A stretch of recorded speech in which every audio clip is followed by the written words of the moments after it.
నమస్తే. Welcome to Andhraprabha.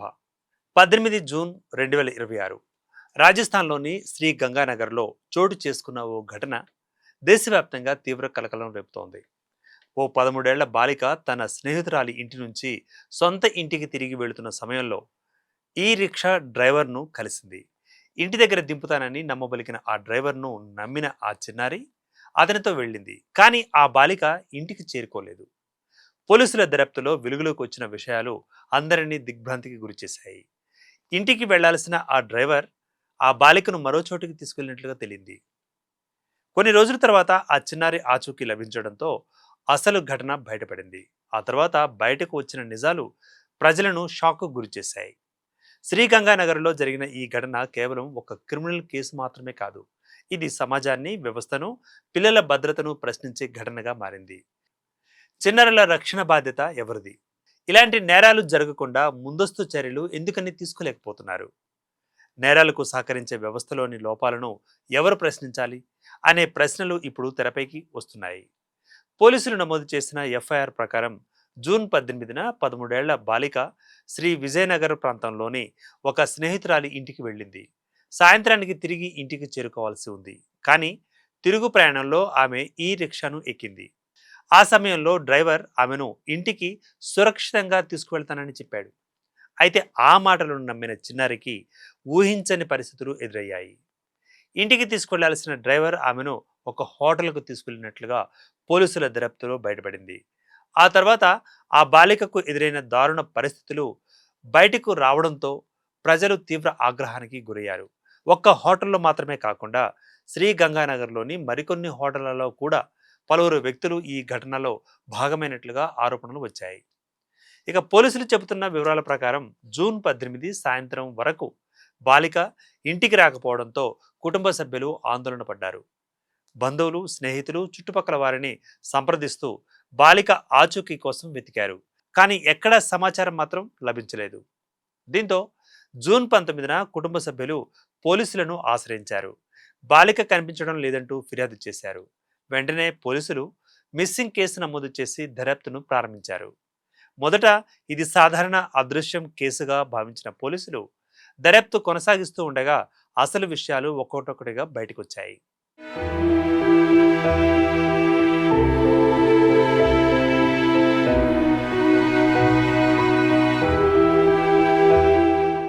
June 22న పోలీసులు బాలికను జాయ్ ఇన్ హోటల్లో గుర్తించారు. అనంతరం ఆమెకు వైద్య పరీక్షలు నిర్వహించారు. అలాగే బాలిక వాంగ్మూలాన్ని కూడా నమోదు చేశారు. ఆ వాంగ్మూలం ఆధారంగా దర్యాప్తు మరో మలుపు తిరిగింది. బాలిక కేవలం కనిపించకుండా పోయిన కేసు కాదని, ఆమెపై పలువురు వ్యక్తులు దారుణానికి పాల్పడినట్లుగా పోలీసులు గుర్తించారు. ఈ ఘటనలో హోటల్ యజమాని, మేనేజర్, ఈ రిక్షా డ్రైవర్తో పాటు మరికొందరి పాత్ర ఉన్నట్లుగా అనుమానాలు వ్యక్తమయ్యాయి. సమాచారం అందిన వెంటనే పోలీసులు ప్రత్యేక దర్యాప్తును ప్రారంభించారు. చిన్నారి మరియు ఆమె కుటుంబానికి ఎలాంటి ప్రమాదం జరగకుండా ప్రత్యేక జాగ్రత్తలు తీసుకున్నారు. ఈ కేసులో పోక్సో చట్టం, భారతీయ న్యాయ సంహితలోని పలు సెక్షన్ల క్రింద కేసులు నమోదు చేసి దర్యాప్తు కొనసాగిస్తున్నారు. ఇప్పటివరకు ఈ కేసులో పలువురిని అరెస్ట్ చేసినట్లు పోలీసులు వెల్లడించారు. ఘటనలో ప్రత్యక్షంగా పాల్గొన్న వారితో పాటు సహకరించిన వ్యక్తులపైన చర్యలు తీసుకుంటున్నారు. అయితే ఇంకా కొంతమంది నిందితులు పోలీసులకు చిక్కకుండా పరారీలోనే ఉన్నారు. వారిని పట్టుకునేందుకు పోలీసులు ప్రత్యేక బృందాలతో గాలింపు చర్యలు కొనసాగిస్తున్నారు. ఇక ఈ కేసులో ఇంకా కీలకమైన అంశం ఏంటంటే, నిందితుల కోసం పోలీసులు విస్తృతంగా గాలింపు చర్యలు చేపట్టారు. ఇప్పటి వరకు అరెస్ట్ అయిన వారితో పాటు మరికొందరు వ్యక్తులు పోలీసుల నుంచి తప్పించుకొని తిరుగుతున్నట్లుగా సమాచారం ఉంది. వారిని పట్టుకునేందుకు పోలీసులు సీసీ ఫుటేజీలను పరిశీలిస్తున్నారు. హోటల్ జాయ్ ఇన్ మాత్రమే కాకుండా శ్రీ గంగానగర్ పరిధిలోని మరికొన్ని హోటళ్లలో కూడా బాలికను తీసుకెళ్లినట్లుగా అనుమానాలు వ్యక్తమవుతున్నాయి. అయితే హోటల్ డ్రీమ్తో పాటు మరికొన్ని ప్రాంతాల్లోని సీసీటీవీ దృశ్యాలను పోలీసులు ఎట్టకేలకు సేకరించారు. ఈ ఆధారాల ఆధారంగా నిందితుల కదలికలను గుర్తించే ప్రయత్నం చేస్తున్నారు. ఈ మొత్తం వ్యవహారంపై సమగ్ర దర్యాప్తు కోసం పోలీసు ప్రత్యేక దర్యాప్తు బృందం అంటే సిట్ను ఏర్పాటు చేశారు. ఈ బృందం ఘటనకు సంబంధించిన ప్రతి అంశాన్ని పరిశీలిస్తోంది.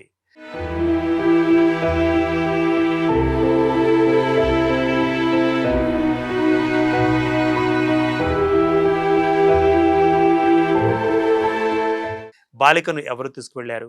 ఈ నెట్వర్క్ వెనుక ఎవరున్నారు? హోటల్ యాజమాన్యాల పాత్ర ఎంత అనే విషయాలను తేల్చే పనిలో అధికారులు బిజీగా మారారు. ఈ ఘటన బయటకు వచ్చిన తర్వాత శ్రీగంగానగర్లో తీవ్ర ఆగ్రహం వ్యక్తమైంది. ప్రజలు రోడ్లపైకి వచ్చి నిరసనలు చేపట్టారు. ఈ ఘటనకు పాల్పడిన వారందరిపై కఠిన చర్యలు తీసుకోవాలని, అత్యంత కఠినమైన శిక్షలు విధించాలని డిమాండ్ చేశారు. అంతేకాకుండా శ్రీగంగానగర్లో అనుమతులు లేకుండా కొనసాగుతున్న హోటళ్లు, అక్రమ కార్యకలాపాలపై కూడా చర్యలు తీసుకోవాలని ప్రజలు కోరుతున్నారు. ఇక ఘటన వెలుగులోకి వచ్చిన తర్వాత రాజస్థాన్ ప్రభుత్వం కూడా స్పందించింది.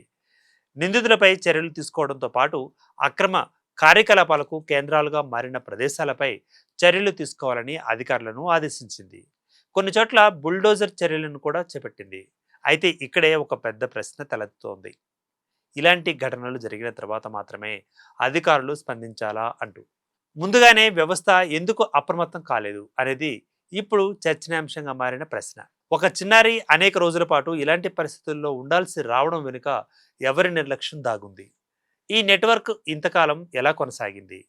హోటళ్లపై పర్యవేక్షణ ఎందుకని జరగలేదు అనే ప్రశ్నలకు సమాధానాలు రావాల్సి ఉంది. పోలీసులు ప్రస్తుతం అన్ని కోణాల్లో దర్యాప్తు చేస్తున్నారు.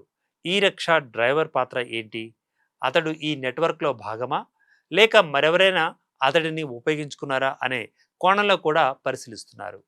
అలాగే బాలికను హోటల్కు ఎందుకు తీసుకువెళ్లారు? అక్కడికి తీసుకువెళ్లడంలో ఎవరి ప్రమేయం ఉంది? ఎంతమంది ఇందులో భాగమయ్యారు అనే అంశాలపై ఆధారాలను సేకరిస్తున్నారు. ఈ కేసులో అరెస్ట్ అయిన వారిపై తీవ్రమైన ఆరోపణలు ఉన్నాయి. అయితే న్యాయస్థానంలో విచారణ పూర్తయ్యే వరకు ప్రతి అంశం చట్టపరమైన ప్రక్రియలోనే తేలాల్సి ఉంటుంది. ఈ ఘటనలో మరో కీలకమైన పరిణామం కూడా చోటు చేసుకుంది.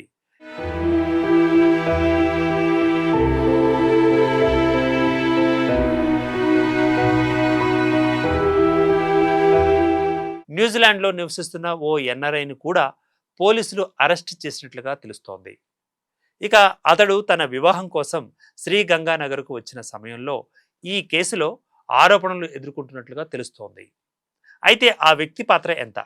ఈ ఘటనతో అతడికి ఉన్న సంబంధం ఏంటి అనే అంశాలపై కూడా పోలీసులు విచారణ కొనసాగిస్తున్నారు.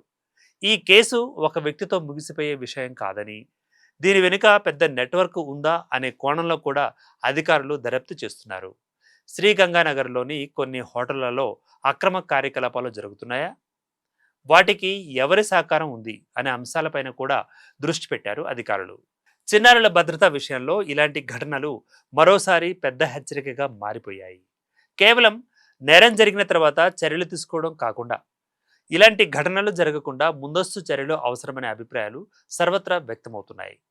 ఇక ప్రస్తుతం సిట్ ఆధ్వర్యంలో సాక్ష్యాలు, సీసీటీవీ ఫుటేజీలు, నిందితుల వివరాలు పరిశీలిస్తున్నారు. మరికొందరి కోసం గాలింపు చర్యలు కొనసాగుతున్నాయి. ఈ ఘటన కేవలం ఒక కుటుంబం ఎదుర్కొన్న విషాదం మాత్రమే కాదు, సమాజంలో చిన్నారుల భద్రతపై మరోసారి తీవ్రమైన చర్చకు దారితీస్తోంది. ఒక 13 ఏళ్ల చిన్నారి జీవితంలో జరిగిన ఈ దారుణానికి న్యాయం జరగాలని, నిందితులందరిపై చట్ట ప్రకారం కఠిన చర్యలు తీసుకోవాలని ప్రజలు కోరుతున్నారు. అలాగే భవిష్యత్తులో మరో చిన్నారి ఇలాంటి ఘటనకు గురి కాకుండా భద్రతా వ్యవస్థ మరింత బలపడాల్సిన అవసరం ఉందనే సందేశాన్ని ఈ ఘటన మనకు ఇస్తోంది. Keep watching Andhraprabha.